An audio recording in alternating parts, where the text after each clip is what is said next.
Ladies and gentlemen, welcome back to the Bedside Podcast and another episode. I'm your boy, the HOD of the BSP. As usual, like, share, comment on this video, subscribe to the channel, enable notifications to receive all the updates of this podcast and other content on the channel. And follow us on social media. I'm at BSP on Twitter, Bedside on Instagram, and you can listen to this on Spotify, Google Podcasts, or any other platform. Let's round it up, shall we? And let's start with some news and from Turkey, as Fenerbahce officially completed the signing of Mesut Ozil. Of course, the outcast playmaker turned 32, sealed his return to his homeland, Turkey, on Sunday, and insisted the club's supporters would forever remain in his heart.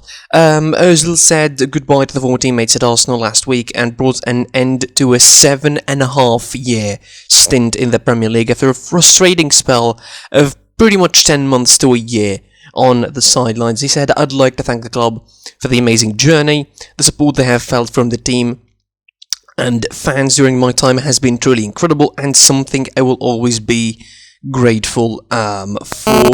Of course, he made more than 250 appearances, played in 3 Emirates FA Cup finals, and has given the fans and everyone at the club many wonderful moments on the pitch since he joined us in 2013, according to, that is the technical director Edu, saying that. Of course, Mikel Arteta said Mesut's achievement at Arsenal are undisputed. He was a teammate of his before he retires. It was a privilege to play alongside him and more recently coach him. His creativity and vision led to many goals, and he was at the heart of many great moments for the club over the years, including, of course, the 3 FA Cup final wins, and his success will be always a part of our history. Let's move on to some quick action, of course, and we're talking about the FA Cup quickly.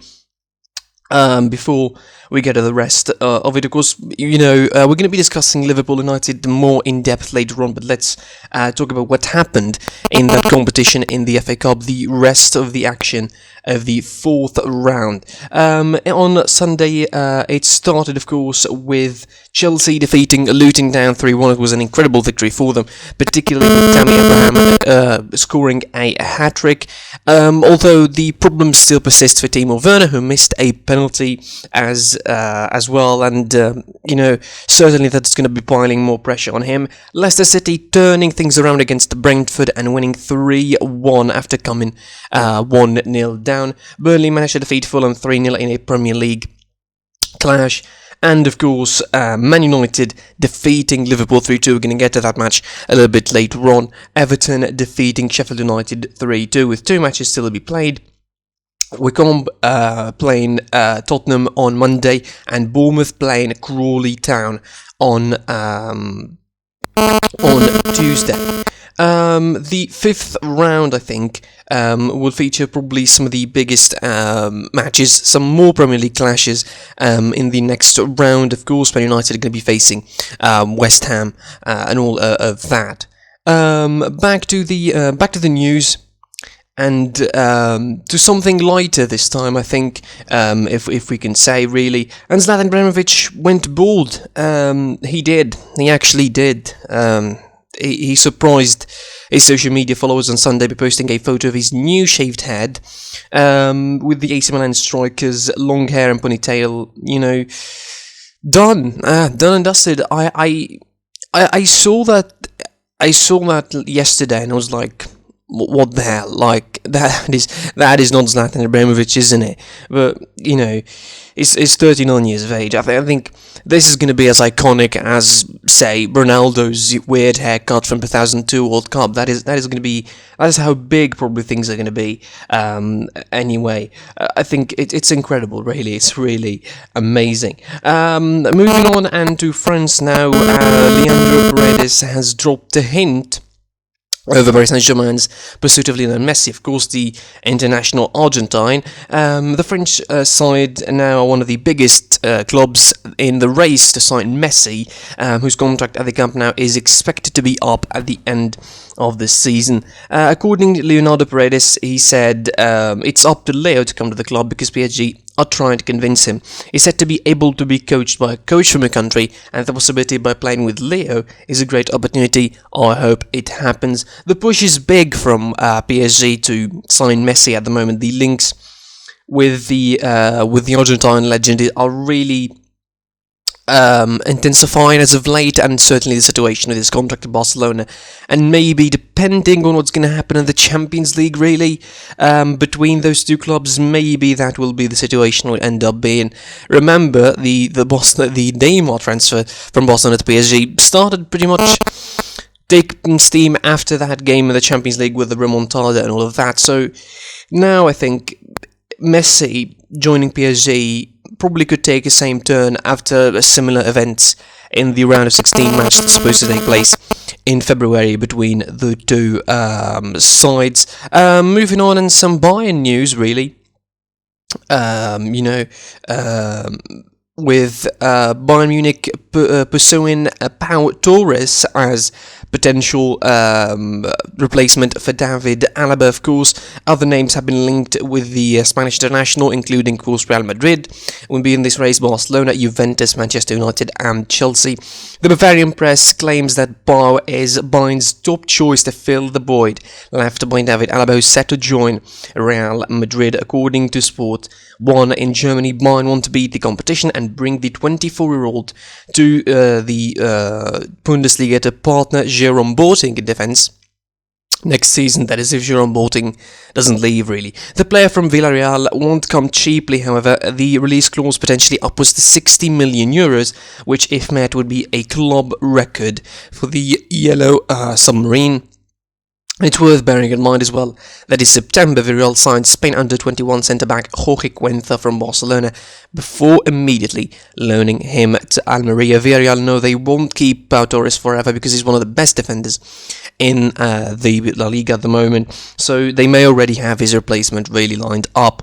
And certainly for Bayern, it would be, maybe a big replacement for someone like, Alaba, and potentially it could be a good second option if you don't get Upamecano to the club. And speaking of Upamecano, Nagelsmann calling out Bayern, of course, responding to the public declarations made by Karl-Heinz Rummenigge.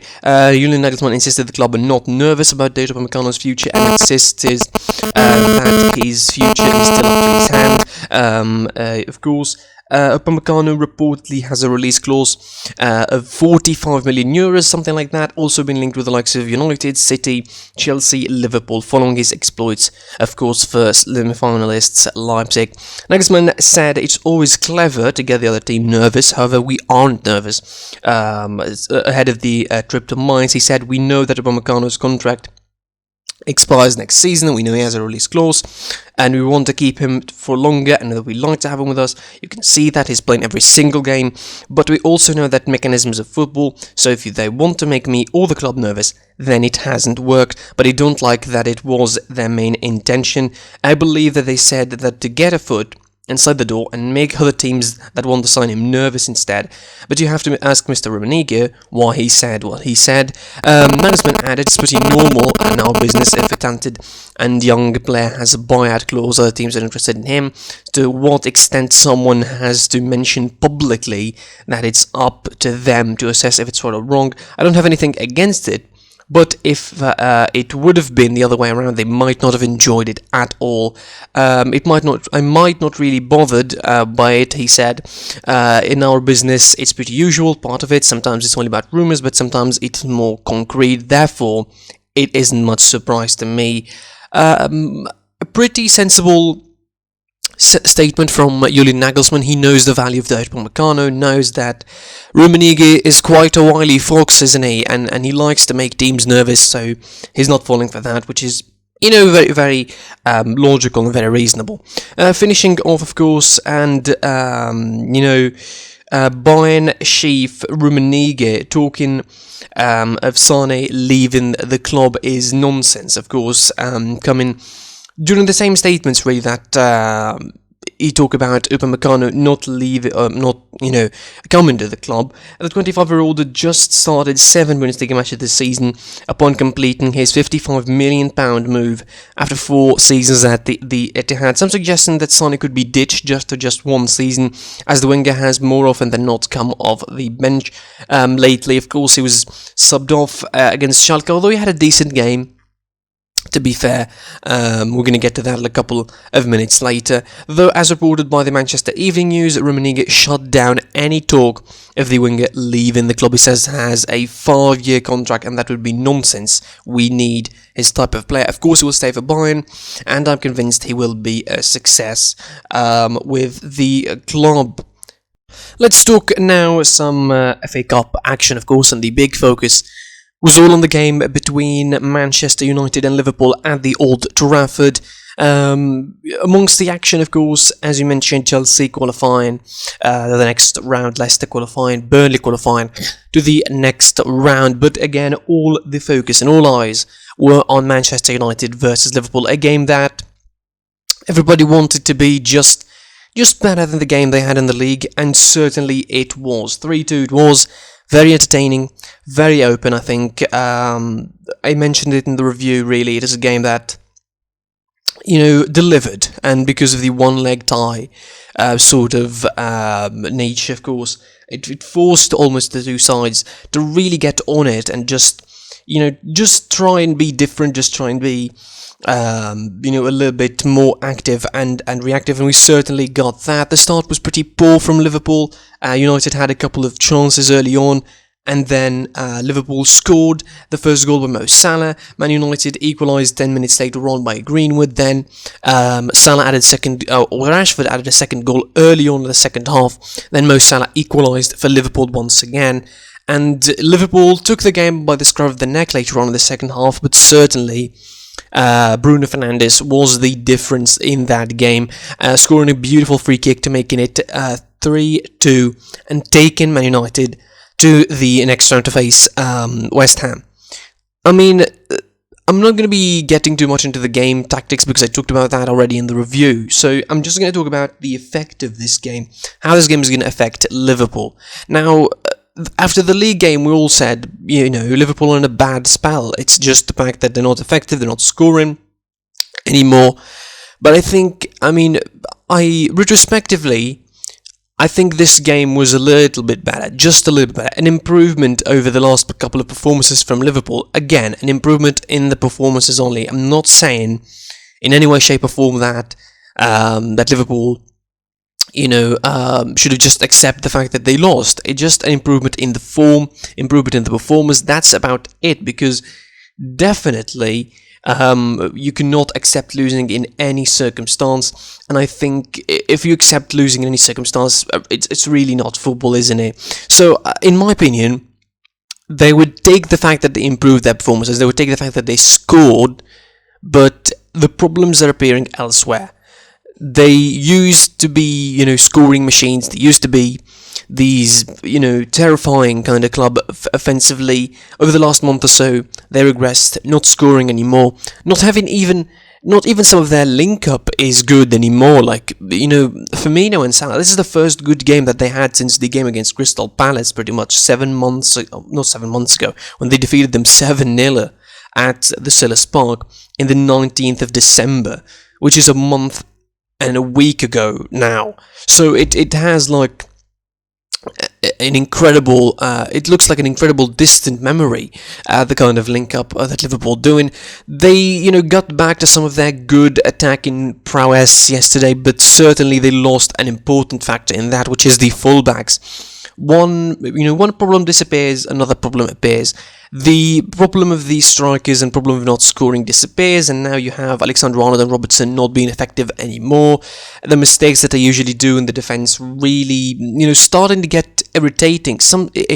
Like the 3 goals, like the first 2 goals United scored, pretty much get under your skin if you're a defender, or if you're someone who loves Liverpool.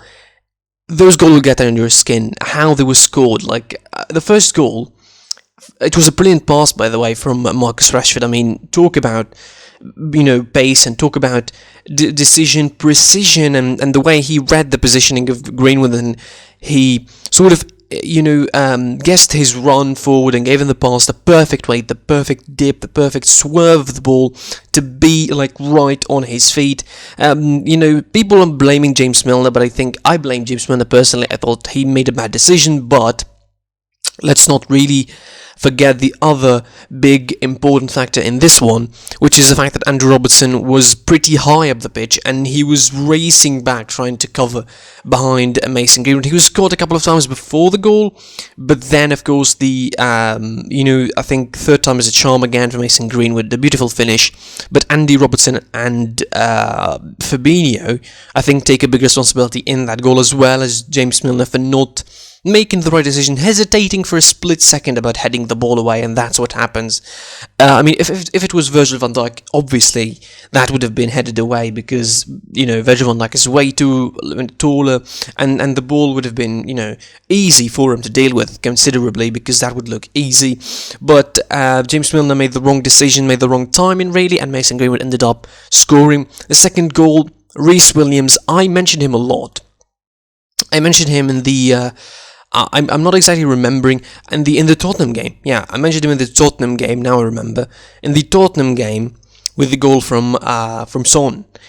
The inexperience of Reece Williams is shining through in situations like these. His judgment for the flight of the ball was really, really terrible. I didn't just make that mistake. He made a couple of mistakes that were minor compared to this one, minor mistakes comparing to this one, but certainly the one for the second goal was really terrible. It's as if Marcus Rashford expected him to make a mistake, because Marcus Rashford didn't have a stuttering run. Because when you see a defender swinging his foot at the ball, you'd expect the first thing that he's going to kick it, so you're not expecting him to make such a silly mistake. But I think probably Rashford screamed at him to throw him off, like Robertson tried to throw Greenwood off at the first goal. I mean, if you saw it on Twitter, it's ridiculous. I posted it, and I think it's stupid. It's stupid, really. I don't know what Robertson was trying to do, screaming off at Mason Greenwood, trying to throw him off at shootings. I mean, come on. This is not schoolboy games.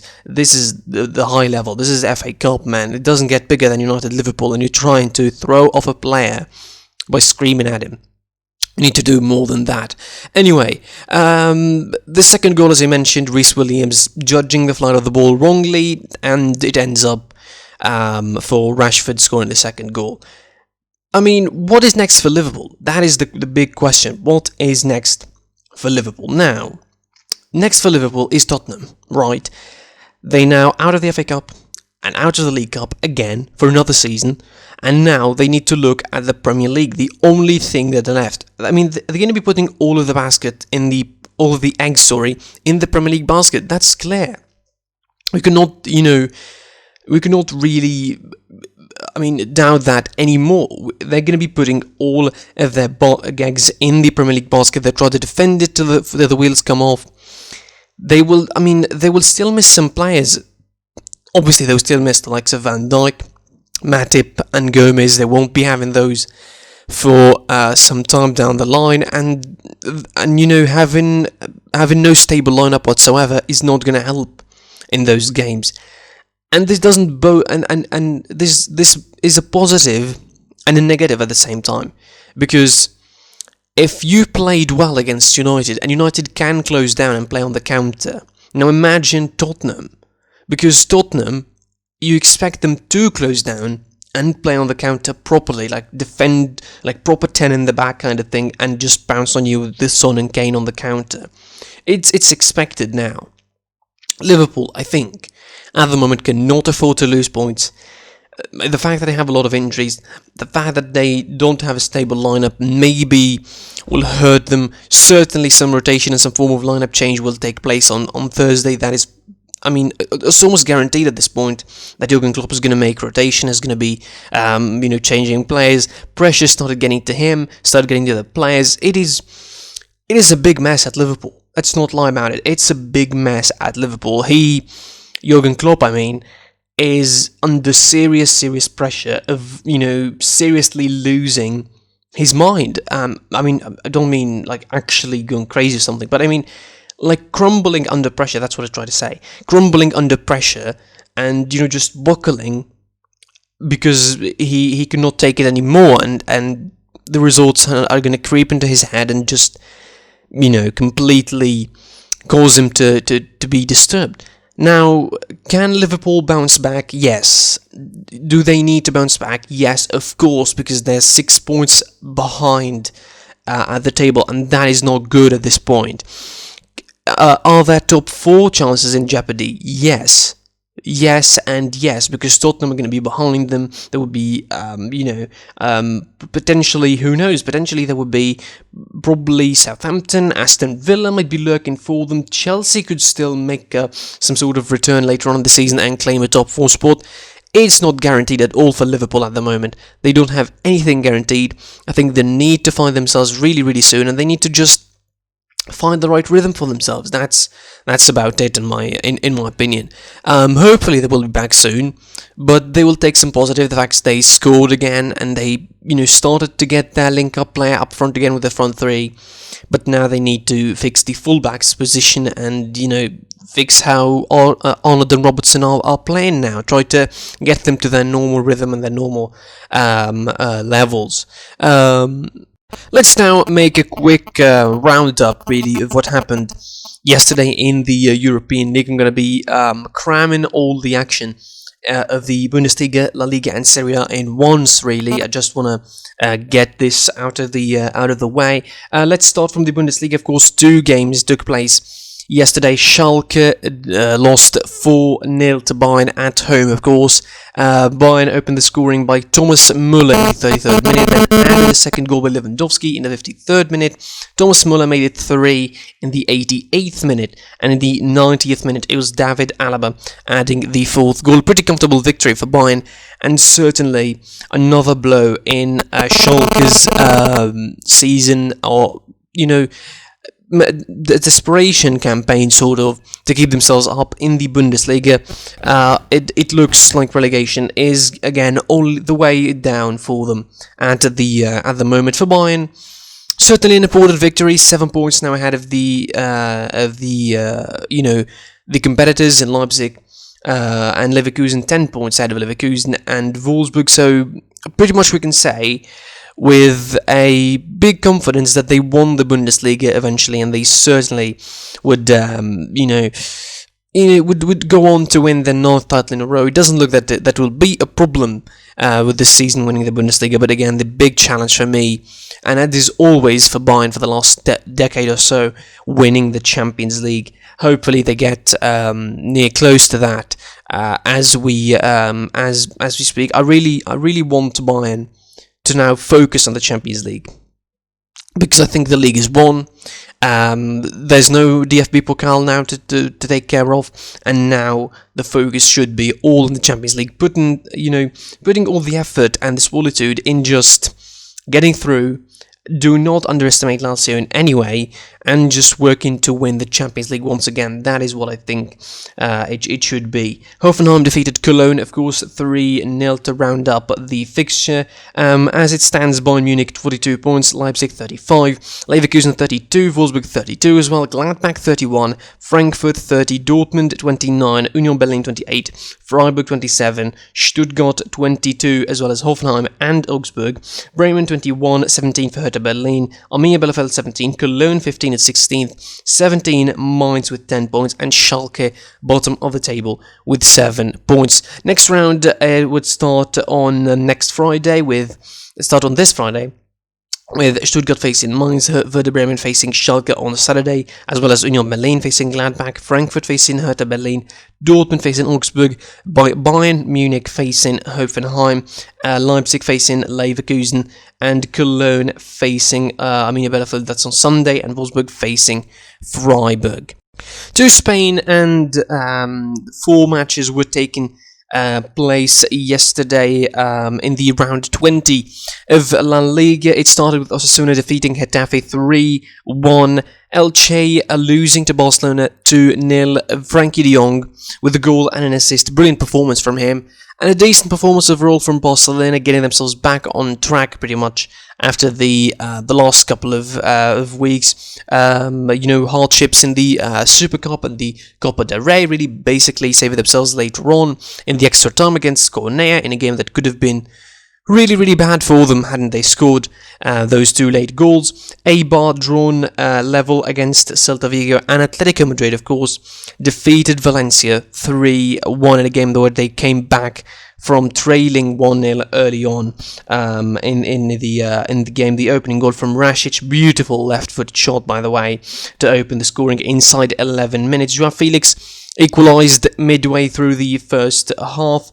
and then Suarez, making Ronald Koeman cry once again and making all the Barcelona fans regretting the fact that he left the club, scores the second goal. Beautiful link up with Joao Felix. The assist was just superb, teeing him up superbly, and the finish was something beautiful from Luis Suarez. We know he can do those.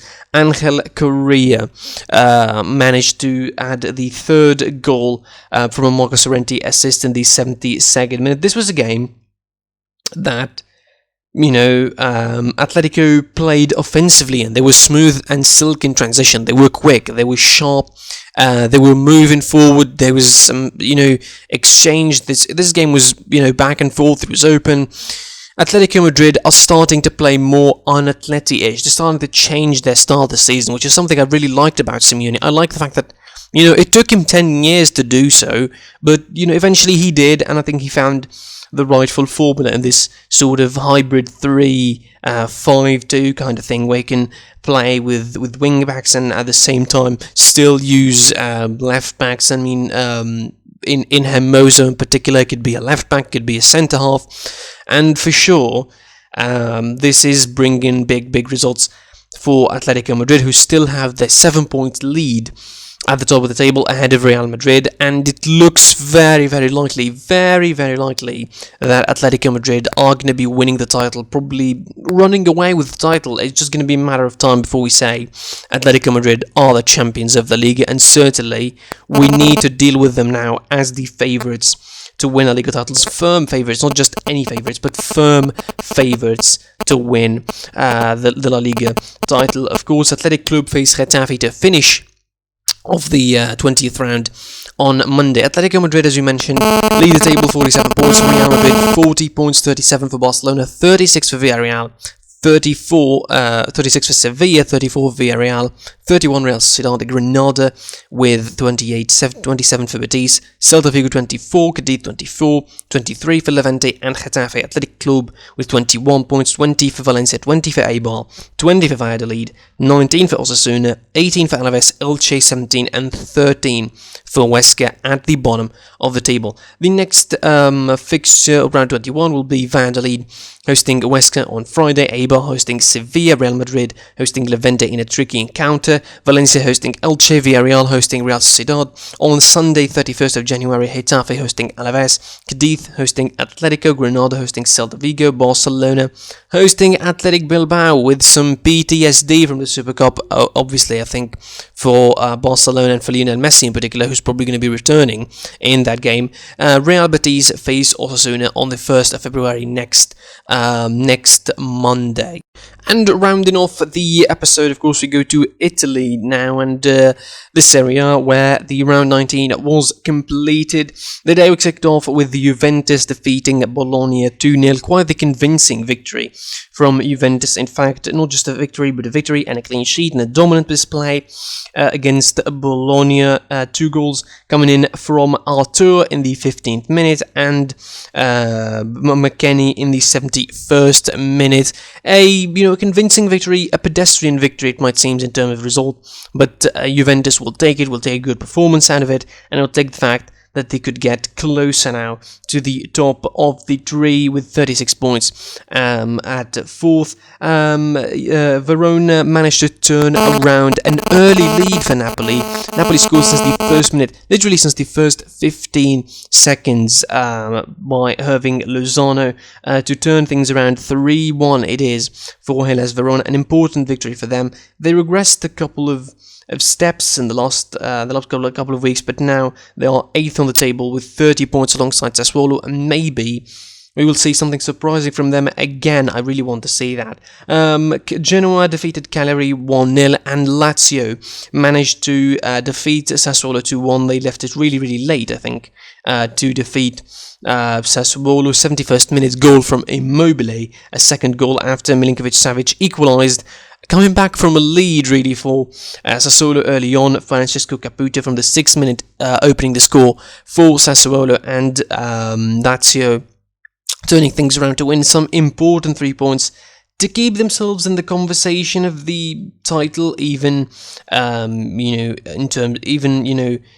sort of symbolically, so to speak, because maybe it will escape from their hands in the next couple of weeks or so. I think maybe the race will condense to 3 or 4 clubs as we speak. And in the last game, Sampdoria defeated Parma 2-0. So as it stands, Milan are the winter champions in Italy, 43 points at the top, 41 for Inter, Roma 37, 36 for Juve and Atalanta, Napoli 34, as well as Lazio 30 for Verona, 30 for Sassuolo, 26 for Sampdoria, 22 for Benevento, 21 for Fiorentina, 20 for Bologna, 18 Udinese and Spezia, as well as Genoa, 14 points for both Torino and Cagliari, 13 for Parma and Crotone with 12. You can see it's still pretty tight in there.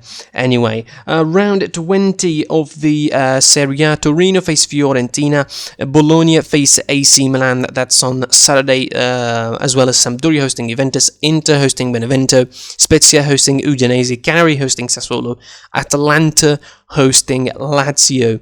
That is going to be on Sunday. It's an incredible game to watch if you're a fan. Crotone versus Genoa, Napoli versus Parma, and Roma versus Verona. That's on round 20th. And certainly the action in Italy doesn't stop there, because on midweek there will be some Coppa Italia action. Certainly something to look forward to in the midweek. As Inter Milan, of course, versus AC Milan, the derby, is leading the way in the quarterfinal matches of the Coppa. Atalanta, Lazio, that's, they're facing each other in 3 days, in the matter of in 4 days, twice really. Atalanta, Lazio, Spal facing Juventus, Napoli facing Spezia. That is the quarterfinal for you if you're interested.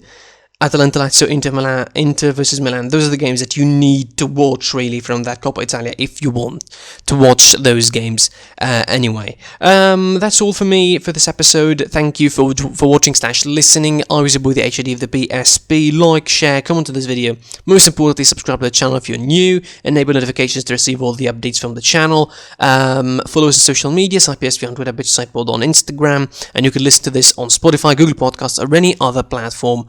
I was the HOD of the BSB, and until next time, I'll see you soon.